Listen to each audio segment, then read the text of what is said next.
नमस्कार। SME express में हम स्मॉल बिजनेस कम्युनिटी के लिए अलग अलग थीम्स पर सेशंस करते हैं ताकि ग्रोथ के मौकों को टैप करने के लिए वो अपना अगला कदम पिछले से बेहतर रख सकें। इसी कड़ी में आज हम फोकस कर रहे हैं फैमिली बिजनेसेस में सक्सेशन प्लानिंग पर। हमें इस खास सेशन के लिए ज्वाइन कर रहे हैं Prashant Girbani, director general Maratha chamber of commerce, industries and agriculture, MCCIA। साथ ही मौजूद हैं Raman Nanda, family business strategist, founder and CEO step transformations. आप दोनों का शुक्रिया, थैंक यू। शुरुआत प्रशांत जी से। प्रशांत जी, ये देखा गया है कि ज्यादातर MSMEs फैमिली बिजनेसेस को रिप्रेजेंट करते हैं और इसमें सक्सेशन प्लानिंग की काफी अहमियत रहती है, लेकिन इसके बावजूद इस तरफ ज्यादा काम नहीं किया जा रहा है। इनफैक्ट ये पहलू काफी हद तक प्रायोरिटी लिस्ट से दूर रहता है। आप इससे क्या सहमत हैं? कुछ हद तक मैं सहमत हूं इससे, बट एक थोड़ा बैकग्राउंड ले लेते हैं इसका कि अगर हम सोचते हैं देश में लगभग 6,000 से 10,000 कोटी MSMEs है, उसमें से लगभग ज्यादातर कंपनी ये फैमिली ओन्ड बिजनेसेस है, क्योंकि MSMEs में सिर्फ 1,000 और उससे भी कम MSMEs लिस्टेड कंपनीज है। इसका मतलब करोड़ों कंपनियां MSMEs जो है वो फैमिली मैनेज बिजनेसेस ही हैं। तो इसलिए उनका सक्सेशन प्लानिंग स्वाभाविक रूप से बहुत अहम मुद्दा है। अब इसमें अगर देखा जाए तो एक चैलेंजिंग सा हो जाता है सक्सेशन प्लानिंग बहुत सारे MSMEs के लिए।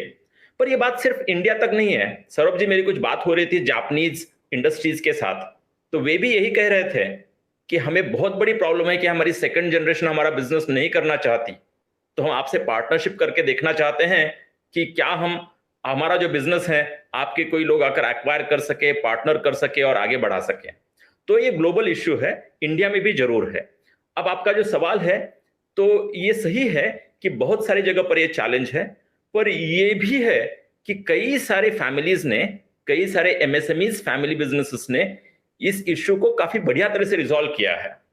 रमन जी, सक्सेशन प्लानिंग को लेकर कैसे योजना बनानी चाहिए, इसमें ओनरशिप के साथ मैनेजमेंट पर भी आप राय दे सकें? देखिए, ये जो मुद्दा है बिजनेस से भी कई बार ज्यादा जरूरी मुद्दा है, क्योंकि बिजनेस को अगर हम पुश दर पुश चलाना चाहते हैं, अगर जनरेशन आफ्टर जनरेशन चलाना चाहते हैं, तो सबसे जरूरी है सक्सेशन प्लानिंग के बारे में सोचना।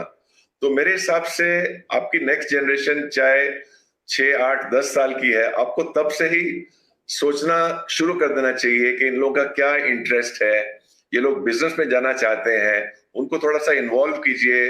काम में नहीं, लेकिन कभी एनुअल डे में ले गए, कभी फैक्ट्री ले गए, कभी एम्प्लॉइज के घर में चले गए, तो वो देखना शुरू करते हैं कि फैमिली बिजनेस में कैसे चल रहा है। तो ये एक बहुत ही लॉन्ग टर्म प्रोसेस है जिसको constantly at a slow pace करते रहना चाहिए। जैसे अगर बच्चे ने इंटरेस्ट दिखाया बिजनेस में आने का, तो उसके बाद कैसे उसका स्टडीज का प्लानिंग करने का है, और स्टडीज के बाद बाहर में कहीं 3, 4, 5 साल काम करने का है, ताकि कुछ आउटसाइड वर्ल्ड का एक्सपीरियंस उनको मिले। जब वो वापस बिजनेस में आएंगे तो और तैयार होके आएंगे, क्योंकि एक बार बिजनेस में आ गए तब तो आप उनको छोड़ नहीं पाएंगे। तो ऐसे करके बहुत सारे मुद्दे हैं जो प्लानिंग में हम लोग कर सकते हैं, लेकिन हमारी पूरी प्लानिंग के बावजूद फिर भी ऐसा हो सकता है कि जैसे हमारा नेक्स्ट जनरेशन बिजनेस में ना इंटरेस्ट दिखाए, तो उसमें फिर अपने को सोचने का है कि भाई हमारी एज बढ़ रही है, आज हम 50 हैं, कल 60 है, फिर 70 होंगे, तो ऑब्वियसली हम ऑल द लाइफ तो बिजनेस नहीं चला सकते। तो उसमें फिर हमको कभी पार्टनर लाने का सोचना चाहिए, कभी उसमें एग्जिट करने का सोचना चाहिए। इतना आसान डिसीजन नहीं है, लेकिन ये डिसीजन ऐसा है जिसको मैं बोलता हूं at least once in a quarter आपको इसके ऊपर आधा दिन सोचना चाहिए कि मेरे क्या ऑप्शंस हैं, मैं और क्या ऑप्शंस डेवलप कर सकता हूं। और मैं हमेशा रेकमेंड करता हूं कोई आप ट्रस्टेड आउटसाइडर को इसमें आप इन्वॉल्व कीजिए, जिसका कोई बिजनेस से लेना देना नहीं है, वो आपके हित की बात ही सोचेगा और आपको सच बताएगा। क्योंकि कई बार सीनियर लोगों को कोई सच बताने वाला नहीं होता, बाहर वाला आदमी शायद ज्यादा ओपनली फ्रैंकली आपको बता सकता है कि भाई आप ये जो कर रहे हो इसमें ये प्रॉब्लम्स हैं। सो ये मेरा सजेशन है एमएसएमई के लिए। प्रशांत जी, एक तरफ बड़े बिजनेसेस हैं जहां पर एक क्लियर ऑर्गेनाइजेशनल स्ट्रक्चर है, दूसरी तरफ एमएसएमईज जो मेजरली प्रमोटर ड्रिवन रहते हैं, और यहां पर सक्सेशन प्लानिंग के अपने कई चैलेंजेस हैं। आप क्या बताएंगे? हाँ, ये जरूर है कि उसके चैलेंजेस बढ़ते हैं, क्योंकि जब एक प्रमोटर होता है, ओनर प्रमोटर, वो व्यक्ति खुद अकेला चालू कर देता है, या तो व्यक्ति अकेले चालू कर देती है, मेल हो या फीमेल हो, उसके साथ में 2-4 लोग जुड़ जाते हैं और एक छोटी सी कंपनी रहती है, एमएसएमई पहले, और वही लोग कंटिन्यू करते रहते हैं। अब 20-25 साल बाद अगर उसी कंपनी को आप देख लोगे, 30 साल बाद, व्हेन योर सन और daughter is ready to come in the company, join the company, तब इशू ये होता है कि जो आपके साथ 30 साल तक लोग रह चुके हैं, वो पीपल डिपेंडेंट सिस्टम बनती है। आपकी पूरी पूरी ऑर्गेनाइजेशन पीपल डिपेंडेंट है। यानी जो भी है, एक मशीन कैसे चलानी है, ये प्रोडक्ट किसे बेचना है, प्रोक्योरमेंट किससे करना है, सब कुछ उस व्यक्ति के हेड में है, बस उसके दिमाग में है। उसमें सिस्टम या प्रोसेसेस नहीं है, क्योंकि आप एज अ ओनर प्रमोटर सिर्फ वो 4 या 5 लोगों के ऊपर डिपेंड हो। ऐसे ही आपकी कंपनी बढ़ती है। जब वो नेक्स्ट जनरेशन आ जाती है, तब वो नेक्स्ट जनरेशन सोचती है कि इसमें सिस्टम प्रोसेसेस होनी चाहिए। जैसे कि रमन जी कह रहे थे, क्योंकि उनको एक्सपोजर होता है, वो इंडिया में कहीं और जगह पे या तो बाहर देश में जाकर आ गए होते हैं, तो उन्हें लगता है कि सिस्टम और प्रोसेस होनी चाहिए। अब मुश्किलात ये आती है कि ओनर प्रमोटर सोचते हैं, जो लोग मेरे साथ 30 साल रह चुके हैं, I can't let them go. और नेक्स्ट जनरेशन सोचती है, unless I have new people, मैं इस संस्था को बढ़ा नहीं सकता या तो इसे चेंज नहीं कर सकता। तो इस कॉन्फ्लिक्ट को कैसे रिजॉल्व किया जाए? सक्सेशन प्लानिंग ओनर प्रमोटर की तो है ही है सेकंड जनरेशन के लिए, बट अगर ये अज्यूम भी कर लें कि ओनर प्रमोटर ने सेकंड जनरेशन को ले आए हैं और दोनों साथ में ठीक काम कर रहे हैं, तो मैनेजमेंट का ट्रांजिशन कैसा हो, ये भी चैलेंज है। तो इसको सॉल्व करने के लिए एक इंटरेस्टिंग सा हमने एग्जाम्पल देखा हुआ है यही पुणे में, कि एक व्यक्ति ने बहुत बढ़िया से कहा कि I will take care of the bread. जो ओनर प्रमोटर ने कहा, फर्स्ट जनरेशन ने, I will take care of the bread. Second generation को कहा कि you take care of the butter on the bread. यानी जो डे टू डे बिजनेस चल रहा है, मैं देखते रहूंगा इससे। I will keep aside some resources corpus for you to experiment with new things that you want to do, to hire some new people, but it be limited. आप थोड़ा benefit drop दिखाइए मुझे 2 साल में, तब आपको मैं और फंड दे दूंगा। और इस तरह से ओवर 2 to 5 years आपको पूरा ट्रांजिशन हो जाएगा। मैं ओनर प्रमोटर, आप मेरे अपने बेटे को ट्रांजिशन कर दूंगा, और आप मैनेजमेंट भी इस तरह से ट्रांजिशन कर दीजिएगा। तो मुझे अच्छा मॉडल लगा कि ओनर प्रमोटर से भी सेकंड जनरेशन को ट्रांजिशन हो रहा है, और मैनेजमेंट भी उस तरह से ट्रांजिशन हो रहा है। बट ये एक झटके में नहीं कर सकते, इसे थोड़ा टाइम देना जरूरी है, between 2 to 5 years, and if that time is given, फिर थोड़ा सस्टेनेबली हो जाएगा। रमन जी, आपके पास आने से पहले प्रशांत जी से एक और सवाल लेना चाहेंगे। Prashant ji, actually life is a short journey and we all are here for a limited period. इस डिजिटल दौर में जब स्ट्रेस लेवल्स हाई हैं, साथ ही कई तरह की अनसर्टेनिटीज हैं, सक्सेशन प्लानिंग पर समय रहते काम करना जरूरी है। मालूम नहीं कल क्या हो। वो एब्सोल्युटली ये बहुत जरूरी है कि बहुत ही एडवांस में प्लान किया जाए। जैसे रमन जी कह रहे थे कि इसकी प्लानिंग, जैसे आपका बेटा या आपकी बेटी अबाउट 10 year old है, तभी से चालू हो सकती है। आप उनसे चर्चा करें, उनका इंटरेस्ट देखें, और उसके साथ साथ ही ओवर पीरियड ऑफ टाइम आप लीगल डॉक्यूमेंटेशन प्रिपेयर करें और उसे एनुअली रिविजिट किया करें, तो ये बहुत जरूरी है। दूसरी चीज, अगर आपकी बहुत बड़ी फैमिली है, उसमें आपके भाई बहन हैं, उनके बेटे बेटियां हैं, अगर बड़ी फैमिली है, तो ये भी बहुत जरूरी है कि एक आपका फैमिली कॉन्स्टिट्यूशन हो। जैसे हम सरकार चलती है एक कॉन्स्टिट्यूशन के ऊपर, वैसे ही एक फैमिली का कॉन्स्टिट्यूशन होना जरूरी है।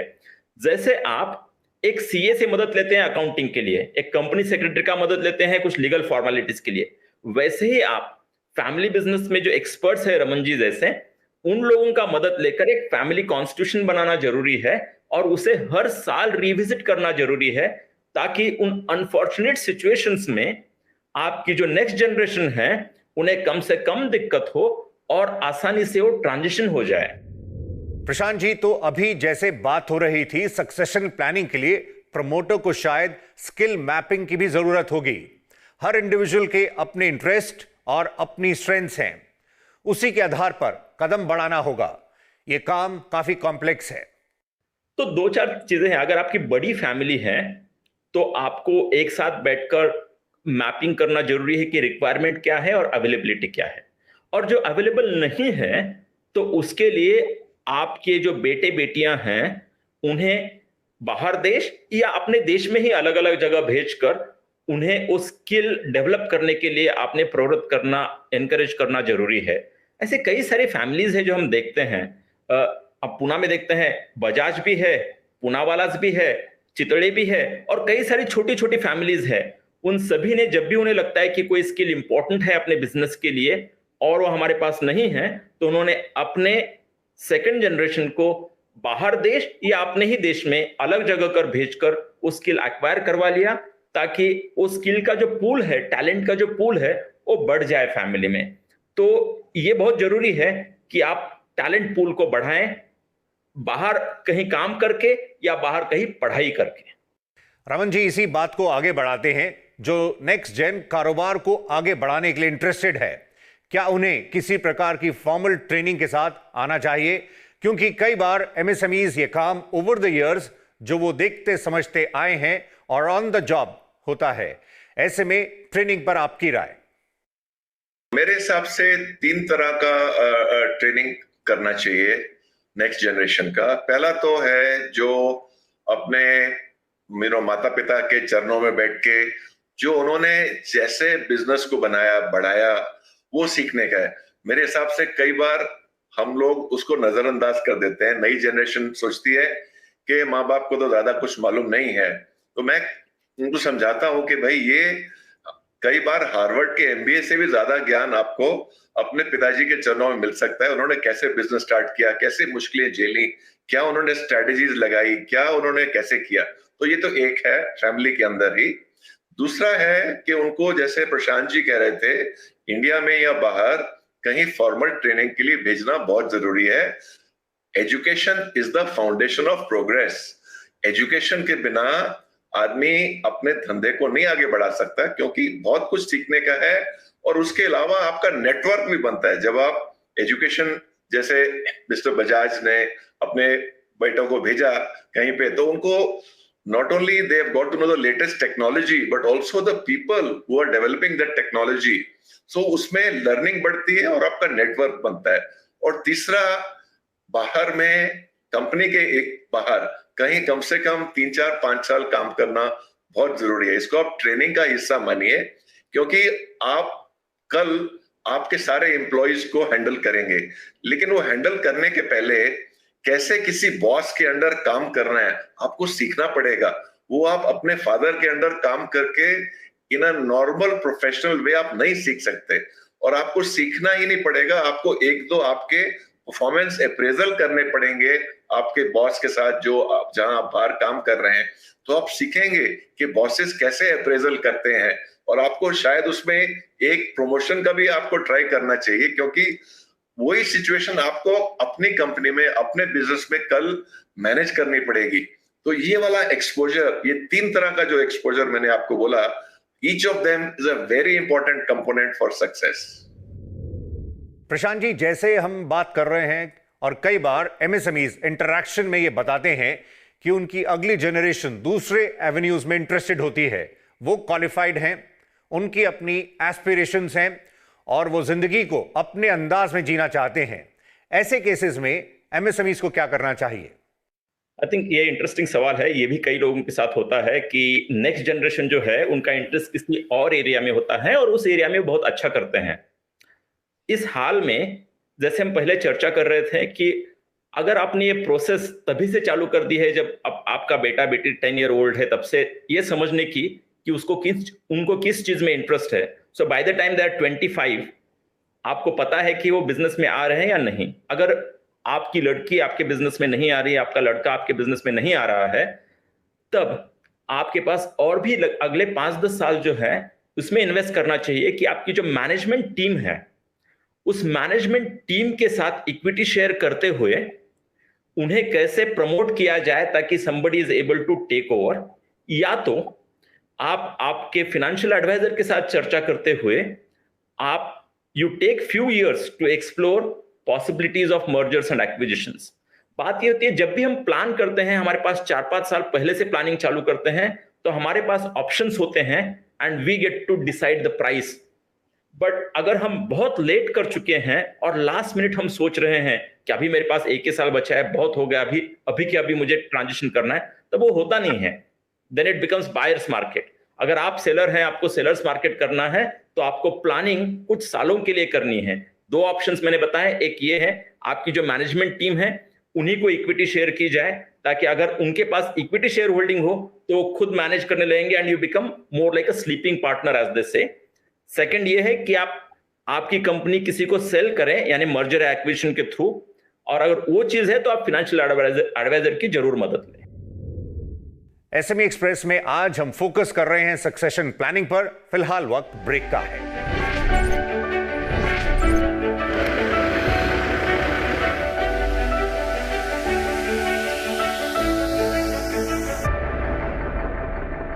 Welcome back. आप देख रहे हैं एसएमई एक्सप्रेस। आज जायजा लिया जा रहा है फैमिली बिजनेसेस में सक्सेशन प्लानिंग का। आइए आगे बढ़ते हैं। रमन जी, कई बार यह भी देखा गया है कि ओल्डर जनरेशन नेक्स्ट जनरेशन से बिजनेस में उसी तरह की कंटिन्यूटी की उम्मीद करती है जो एस्टैब्लिश्ड ऑपरेशनल प्रैक्टिसेस चलते आए हैं।